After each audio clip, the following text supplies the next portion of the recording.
Assalamualaikum warahmatullahi wabarakatuh.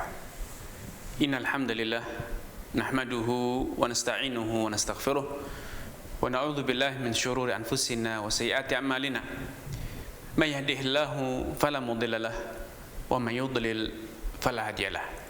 Asyhadu an la ilaha illallah wahdahu la syarika lahu wa asyhadu anna Muhammadan abduhu wa rasuluhu, amma ba'd. Pemirsa Fatwa TV dimanapun Anda berada, telah sampai ke meja redaksi beberapa pertanyaan dari pemirsa yang mempertanyakan beberapa konten materi yang telah disajikan di program acara yang ditayangkan di Fatwa TV. Pertama dari Saudara Salman. Saudara Salman bertanya di konten Bekal Muslim perihal larangan mencegat penjual sebelum sampai ke pasar. Beliau bertanya, kalau di Indonesia contoh kasusnya seperti apa? Apakah para penjual keliling termasuk dalam kasus ini? Ya, terima kasih kepada Saudara Salman atas kebersamaannya. Semoga Allah Subhanahu wa taala menambahkan taufik hidayah kepada Saudara Salman, keluarga, dan juga seluruh pemirsa Fatwa TV dimanapun Anda berada. Praktek mencegat pedagang atau penjual atau pembawa barang sebelum tiba di pasar hingga saat ini masih banyak ditemukan dan banyak dilakukan di berbagai pasar-pasar tradisional. Di berbagai daerah ditemukan para tengkulak yang dengan sengaja membuat lapak atau sengaja duduk di satu tempat untuk mencegat para pedagang, para petani, dan para pembawa barang yang bermaksud pergi ke pasar untuk menjual dagangannya, barang dagangannya. Sebelum mereka tiba di pasar, para pembawa barang tersebut dipanggil untuk dibeli, untuk ditawar barangnya sebelum di pasar. Padahal mereka, para tengkulak, para pedagang yang mencegat di tengah jalan tersebut, mereka juga bermaksud untuk membawa barang tersebut ke pasar setelah membelinya tentu. Nah, perilaku semacam ini berpotensi menimbulkan persaingan yang tidak sehat antara para pedagang, di mana mayoritas pedagang, mayoritas tengkulak, mereka bersaing secara sehat di pasar, memberikan penawaran secara fair dan harga yang kompetitif. Sedangkan sebagian tengkulak tersebut memanfaatkan momentum, dia berhenti di tempat yang jauh dari pasar sebelum tiba di pasar. Untuk apa? Untuk terlebih dahulu memonopoli, memenangkan persaingan dengan membeli barang dari para petani dan lain sebagainya. Di saat para pemilik barang tersebut, para petani dan yang lainnya, ketika melakukan transaksi dengan orang-orang yang mencegat di tengah jalan ini, mereka dalam kondisi biasanya blank, biasanya tidak mengetahui informasi pasar, biasanya tidak mengetahui berapa harga barang yang sewajarnya di pasar. Kalaupun mereka tahu, namun ingat, kompetisi atau persaingan antar para pedagang itu adalah sebuah peluang tersendiri bagi para pemilik barang. Karena tatkala peminat banyak, para tengkulak banyak, sedangkan stok barang, suplai barang terbatas, maka tentu akan terjadi hukum alam. Hukum alami yang terus terjadi dan terus bergulir secara dinamis di pasar, yaitu perbandingan antara supply and demand. Ketika suplainya rendah sedangkan permintaannya tinggi, maka akan terjadi apa? Kenaikan harga barang. Dan sebaliknya pun demikian. Nah, karena para pembawa barang atau yang disebut al-jalab atau ar-rukban oleh Nabi SAW, mereka tidak mendapatkan kondisi tersebut, maka potensi besar mereka itu tidak mendapatkan harga, tidak mendapatkan penawaran yang terbaik. Karena itu Nabi SAW bersabda, memberi untuk memproteksi hak para pemilik barang tersebut, beliau bersabda, fa idza ata sayyiduhu suq fa huwa bil khiyar. Kalau kemudian barang dagangan yang dibawa tersebut betul-betul dibeli di pinggir jalan, di tengah jalan sebelum tiba ke pasar, dan ternyata setelah tiba di pasar terbukti pemilik barang tertipu, barangnya dibeli dengan harga yang murah, maka dia memiliki hak khiyar, hak untuk membatalkan transaksi dan menarik kembali barangnya untuk kemudian dijual di pasar dengan harga yang lebih kompetitif, dengan harga yang lebih menguntungkan. Ini praktek di masyarakat masih banyak kita temukan semacam ini di pasar-pasar tradisional. Kemudian di pasar-pasar modern, seringkali para pedagang juga bertindak curang dengan cara apa? Memutus jalur suplai barang. Untuk apa? Untuk bisa mendapatkan, untuk bisa memonopoli pembelian barang dan menjatuhkan kompetitornya karena kompetitor tidak mendapatkan suplai barang. Apa yang dilakukan? Para supplier disuap misalnya, para supplier diborong barang dagangannya sebelum tiba ke pasar retail misalnya. Karena biasanya antara produsen dengan retail itu ada beberapa jenjang. Ketika ada tengkulak yang sengaja memonopoli, ingin mengkondisikan agar harga barang di pasar melejit, seringkali mereka memutus mata rantai suplai barang. Para supplier diiming-imingi dengan harga yang tinggi, diborong harganya, sehingga terjadi kelangkaan barang di pasar. Tatkala terjadi kelangkaan barang, maka para broker atau para pedagang yang nakal tersebut, yang sengaja menciptakan kondisi kelangkaan barang itu, mereka akan kemudian memanfaatkan kelangkaan barang itu untuk memetik keuntungan yang besar. Ketika harga barang telah naik, mereka baru akan terjun ke pasar untuk menjual hasil timbunannya. Karena itu Al-Imam Malik rahimahullah membuat satu analisa cerdas bahwa adanya penetapan hak khiyar, hak pembatalan akad bagi pemilik barang kalau terbukti ia tertipu karena barangnya dibeli dengan harga murah, kemudian oleh Imam Malik dijadikan sebagai petunjuk untuk menetapkan hak khiyar bagi para pedagang di pasar. Tatkala ulah para pencegat di pinggir jalan itu, baik pasar tradisional atau yang mencegat, memutus mata rantai suplai barang dalam perdagangan modern, menyebabkan kelangkaan barang, maka secara hukum pemerintah berhak untuk memaksa para tengkulak nakal tersebut, orang-orang yang memutus mata rantai suplai barang tersebut, dipaksa untuk menjual barangnya dengan harga standar, harga pasar. Demi apa? Demi memproteksi para pedagang retail agar mereka tidak dirugikan oleh ulah segelintir oknum tersebut. Ini praktek yang disebut dengan talakil jalab atau talakil rukban.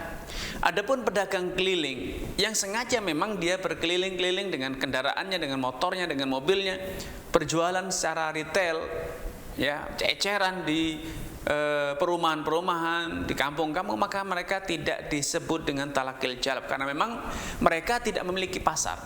Mereka tidak ingin berdagang di pasar, tapi ingin berjualan keliling. Wallahu taala alam. Pertanyaan selanjutnya dari saudara Arifin tanpa menyebutkan di Bandung. Saudara Arifin di Bandung bertanya, saya berusaha kolam renang dan sudah berusaha memisahkan antara laki dan perempuan, tetapi guru-guru pada protes sehingga saya buatkan pintu di antara pemisah tersebut khusus untuk gurunya saja untuk mendidik murid-muridnya yang laki dan perempuan tersebut. Apakah dibolehkan seperti ini? Ya, terima kasih kepada saudara Arifin atas kebersamaannya. Semoga Allah Subhanahu wa taala menambahkan taufik hidayah kepada Anda, keluarga, dan juga seluruh pemirsa Fatwa TV dimanapun Anda berada. Rasulullah SAW telah bersabda, "Man ra'a minkum munkaran falyughayyirhu biyadihi, fa illam yastati' fa biqalbihi." Siapapun dari kalian yang menyaksikan kemungkaran, maka hendaknya ia mencegahnya dengan kekuatannya. Kalau tidak mampu maka dengan lisannya. Kalau tidak mampu maka dengan hatinya, itu dengan cara menjauh dan meninggalkan tempat terjadinya praktek kemungkaran. Nah, kalau Anda sebagai pengelola kolam renang, tentu Anda sadar sebagai seorang muslim bahwa seorang pelatih renang laki-laki tidak halal untuk melatih wanita berenang, karena tentu ketika berenang wanita akan menampakkan auratnya dengan mengenakan pakaian renang, ataupun kalau mengenakan pakaian renang muslimah, tentu pakaian renang itu ketat, menonjolkan lekak-lekuk badan, dan itu tidak halal untuk disaksikan oleh lawan jenis. Karena itu solusi yang Anda lakukan dengan membuat pintu tembus antara kolam renang laki-laki dengan wanita itu bukan solusi yang bijak. Solusi yang lebih bijak adalah Anda mempersyaratkan agar pelatih renang laki-laki, pelatih renang wanita ya wanita. Atau Anda menyediakan pelatih renang secara cuma-cuma atau mungkin dengan berbayar, namun murah. Satu pelatih laki-laki, satu pelatih perempuan, sehingga siapapun yang berkunjung ke kolam renang Anda, laki ataupun perempuan, mereka mendapatkan fasilitas, yaitu fasilitas belajar renang dari yang sejenis. Laki-laki akan dilatih oleh perenang laki-laki dan wanita dilatih oleh perenang wanita. Tentu ini lebih tepat, sehingga laki-laki tidak menyaksikan auratnya wanita dan demikian pula sebaliknya, sehingga kolam renang Anda betul-betul steril dari praktek-praktek maksiat. Wallahu taala a'lam.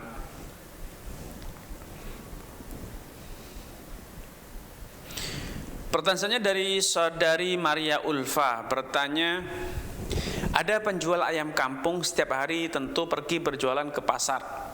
Dalam perjalanan menuju pasar, pedagang tersebut melewati rumah kami. Karena kami membutuhkan ayam kampung, kami panggil pedagang tersebut untuk melakukan transaksi jual beli dengan proses tawar-menawar terlebih dahulu. Apakah tindakan kami tersebut termasuk melanggar syariat, yaitu larangan talakil jalab, mencegat para pedagang sebelum tiba di pasar? Bagaimana jika seorang penjual tidak merasa keberatan barang dagangnya dibeli oleh pembeli? Pembeli membutuhkan barang dagangan tersebut di tengah perjalanan menuju ke pasar, dan tentunya diawali dengan proses tawar-menawar terlebih dahulu. Apakah transaksi jual beli di atas termasuk melanggar syariat? Ya. Terima kasih kepada saudari Maria Ulfa atas kebersamaannya. Semoga Allah Subhanahu wa taala menambahkan taufik hidayah kepada Anda, keluarga, dan juga seluruh pemirsa Fatwa TV dimanapun Anda berada. Nabi SAW melarang talakil jalab. Beliau bersabda, la tatalaqaul jalab, janganlah kalian mencegat para pedagang, para masyarakat yang membawa barang dagangannya menuju ke pasar. Larangan ini bersifat mutlak. Siapapun tidak dibenarkan untuk melakukannya, karena ketika Anda melakukan hal ini, itu mencegat para pedagang, para pemilik barang yang hendak menuju ke pasar, maka kemungkinan besar akan terjadi satu dari dua. Kalau yang berdagang, yang membawa barang itu, pemilik barang itu adalah orang produsen yang seringkali tidak tahu harga pasar, mereka hanya bercocok tanam, beternak, dan lain sebagainya, kemudian membawa hasilnya ke pasar. Seringkali mereka kurang menguasai atau tidak update, kurang update tentang harga barang di pasaran pada hari tersebut. Kalau itu terjadi, maka Anda berpotensi merugikan pemilik barang tersebut, karena Anda akan membelinya dengan harga di bawah harga pasaran. Ya, tentu ini tidak fair. Padahal dalam transaksi jual beli dalam Islam betul-betul harus dibangun di atas suka sama suka, rela sama rela. Ya, kalau Anda ingin membeli, maka membelilah di pasar yang Anda akan lebih mendapatkan alternatif barang yang Anda inginkan. Harga pun betul-betul harga yang sesuai dengan harga pasar, sehingga penjual akan dengan lapang dada menjual barangnya, tidak merasa dirugikan. Karena betapa banyak orang yang pergi ke pasar dengan asumsi dia telah mendapatkan harga penjualan yang bagus ketika di tengah jalan dicegat, tapi ketika telah tiba di pasar ia menyesal. Namun karena ia terlanjur menjualnya, dia segan untuk membatalkan transaksi. Karena ternyata di pasar barangnya dihargai lebih tinggi. Ya, dihargai lebih tinggi. Kemudian kondisi kedua, bisa jadi Anda sendiri yang merugi. Karena apa? Karena seperti Anda sebutkan, ternyata penjual ayam tersebut adalah pedagang yang bisa jadi dia telah update harga pasar, sehingga ketika dia menjualnya kepada Anda, ia menjual dengan harga yang tinggi. Ia sadar di pasar harganya lebih rendah, namun karena Anda tidak update dengan harga pasar, ia menawarkan kepada Anda dengan harga yang tinggi, dan kondisi ini tentu Anda akan tertipu, dirugikan, dan bisa jadi Anda menyesal ketika Anda tiba di pasar atau pergi ke pasar mengetahui harga pasar. Anda menyesal, ternyata pedagang tadi curang, harga pasar ternyata jauh lebih murah. Karena itu, untuk memproteksi terjadinya transaksi yang kemudian diiringi dengan penyesalan, Islam melarang terjadinya praktek-praktek semacam ini. Berperilakulah bijak, bersikaplah yang arif kalau Anda ingin bertransaksi, berjual beli, sehingga Anda tidak merugikan. La tadzlim dan la tudzlam. Anda juga tidak dizalimi, tidak merugikan dan juga tidak dirugikan, sehingga setiap transaksi Anda jalankan itu betul-betul transaksi yang dibangun, dijalankan di atas taradin, suka sama suka. Kemudian ketika Anda mengatakan bahwa kami rela kok, pedagangnya atau penjualnya juga rela, karena perdagangan ini atau jual beli ini dilakukan diawali dengan praktek tawar menawar. Betul, Nabi pun mengetahui bahwa para tengkulak zaman dulu ataupun zaman sekarang yang mencegat para petani, para nelayan, para peladang, sebelum mereka tiba di pasar juga melakukan hal yang sama, yaitu transaksi tawar menawar. Ya, sebelum bertransaksi mereka melakukan proses tawar menawar. Namun demikian, Nabi mengabaikan hal ini, karena kalaupun ketika transaksi Anda suka sama suka, betapa sering ketika Anda mengetahui bahwa Anda mendapatkan harga yang lebih mahal dibanding harga pasar, Anda menyesal. Walaupun akhirnya pada faktanya Anda pun akhirnya realistis, ya sudah, resiko sendiri, kenapa tidak pergi ke pasar? Ya. Namun demikian, tetap saja unsur taradin, suka sama suka, itu tidak sepenuhnya terpenuhi, karena ada penyesalan di kemudian hari. Nah, Islam, Allah Subhanahu wa taala, Rasulullah SAW ternyata lebih sayang kepada Anda dibanding Anda sendiri. Karena betapa sering karena rasa malas, betapa sering karena tergiur sesaat dengan kepandaian pedagang menawarkan, memframing barang dagangannya, Anda akhirnya terperdaya dan tertarik untuk membeli. Tapi faktanya betapa banyak orang yang melakukan hal ini, ketika mengetahui harga pasar jauh lebih murah, mereka pun sebetulnya menyesal. Namun ya lagi-lagi mereka mengatakan salah sendiri. Tapi itu tentu tidak bijak. Mungkin Anda berkata, uang saya, tidak apa-apa, saya suka. Ya, itulah termasuk dari kebodohan manusia. Wa kanal insanu zaluman jahula. Ya, memang manusia itu sering, di karakter dasar dalam diri manusia, sering berbuat zalum, berbuat semena-mena, sesuka hatinya. Jahula di saat yang sama juga banyak bersikap bodoh. Ya. Bahkan seringkali banyak orang mengatakan ya resiko sendiri, itu hanya sekedar upaya framing, upaya untuk menutupi kesalahannya agar tidak dibully, agar tidak dibodoh-bodohi atau tidak dikata-katai oleh orang lain. Resiko sendiri. Tapi sebetulnya dalam hati kecil Anda juga mengatakan, betul juga, ternyata saya rugi. Ya. Dan Islam, Allah Subhanahu wa taala lebih sayang kepada Anda dibanding Anda diri Anda sendiri. Dibanding Anda kepada diri Anda sendiri. Karena itu Islam mengajarkan Anda untuk menjadi seorang muslim yang arif, menjadi seorang muslim yang bijak, seorang muslim yang betul-betul mampu bersikap dengan tepat, memproteksi diri dan juga memproteksi saudaranya agar tidak terjerumus dalam kezaliman ataupun saling menzalimi. Allah taala a'lam. Pertanyaan selanjutnya dari saudara Farid Muhammad bertanya, ana seorang pengepul cabai. Saya buka lapak di suatu tempat, di situ ana lakukan transaksi jual beli. Setelah ana beli, ana bawa ke pasar, bagaimana hukumnya? Pertanyaan kedua, ana juga beli di sawah petani saat ada barang, bukan gharar. Lalu ana bawa ke pasar, bagaimana hukumnya? Baik, terima kasih kepada saudara Farid Muslim atas kebersamaannya. Semoga Allah Subhanahu wa taala menambahkan taufik hidayah kepada saudara Farid Muhammad, keluarga, dan juga kepada Anda seluruh pemirsa Fatwa TV dimanapun Anda berada. Larangan Nabi SAW sebagaimana yang telah disebutkan tadi, naha Rasulullah SAW antalaqil jalab. Nabi melarang kita untuk mencegat para pemilik barang yang telah membawa barangnya atau sedang membawa barangnya pergi ke pasar. Nabi juga dengan tegas mengatakan, la tatalaqaul jalab, janganlah kalian mencegat para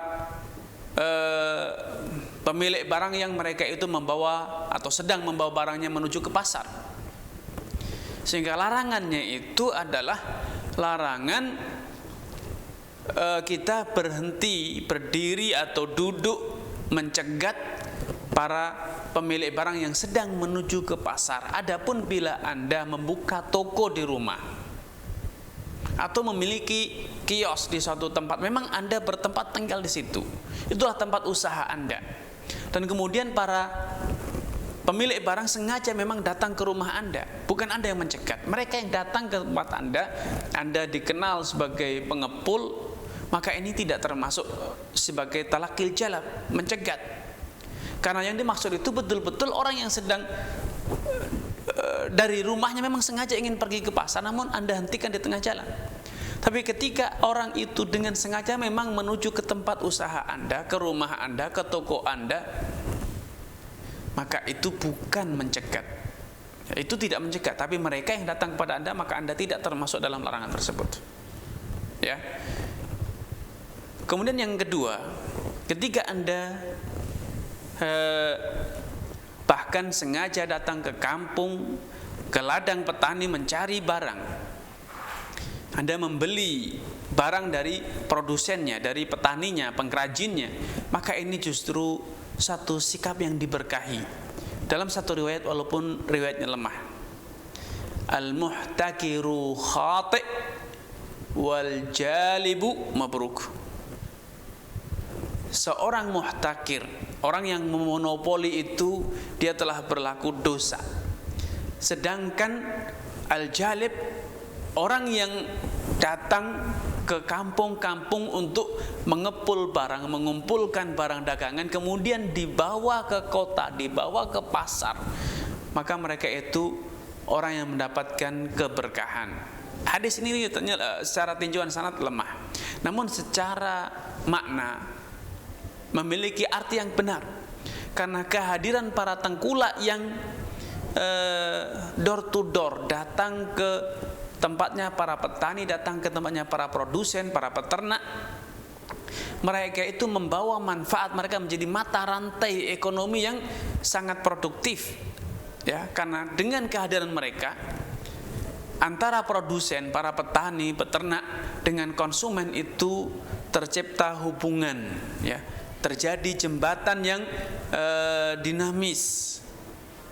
ya, antara produsen dengan konsumen, sehingga kehadiran Anda yang datang ke kampung-kampung mencari barang, mengumpulkan barang, itu akan membawa berkah baik bagi para petani, produsen, pengrajin, ataupun bagi para konsumen, dan tentu bagi Anda sendiri, karena Anda betul-betul berjasa, ya, memiliki jasa dalam memutar roda-roda ekonomi di tengah masyarakat. Wallahu taala alam.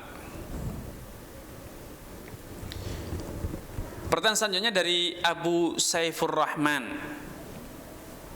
Bertanya, bagaimana hukum membeli barang lelang tarikan leasing seperti membeli motor tarikan? Atas jawabannya terima kasih banyak. Baik, terima kasih kepada saudara Abu Saifur Rahman atas kebersamaannya. Semoga Allah Subhanahu wa taala menambahkan taufik kepada Anda, kepada keluarga Anda, dan juga pemirsa Fatwa TV dimanapun Anda berada.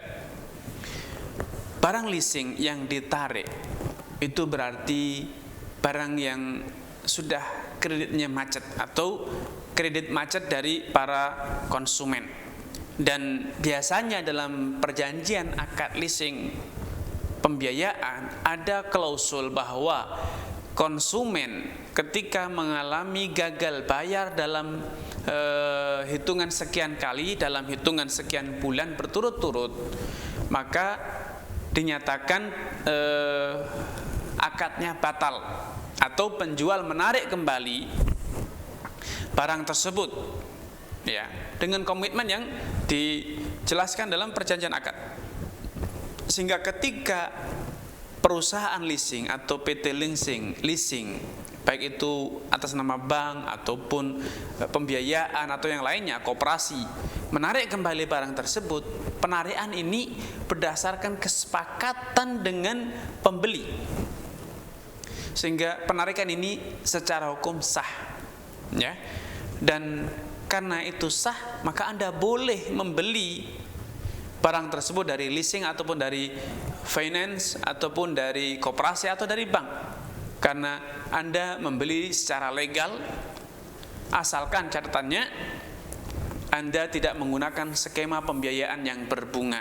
Karena kalau Anda membeli dari mereka dengan skema berbunga, berarti Anda dengan skema pembiayaan berbunga, berarti Anda telah terjatuh dalam praktek riba. Wallahu taala a'lam. Pertanyaan tadi mengakhiri perjumpaan kita pada kesempatan yang berbahagia ini. Semoga Allah Subhanahu wa taala menambahkan taufik hidayah kepada Anda, kepada seluruh pemirsa Fatwa TV dimanapun Anda berada. Kurang dan lebihnya mohon maaf. Billahi taufiq wal hidayah. Wassalamualaikum warahmatullahi wabarakatuh.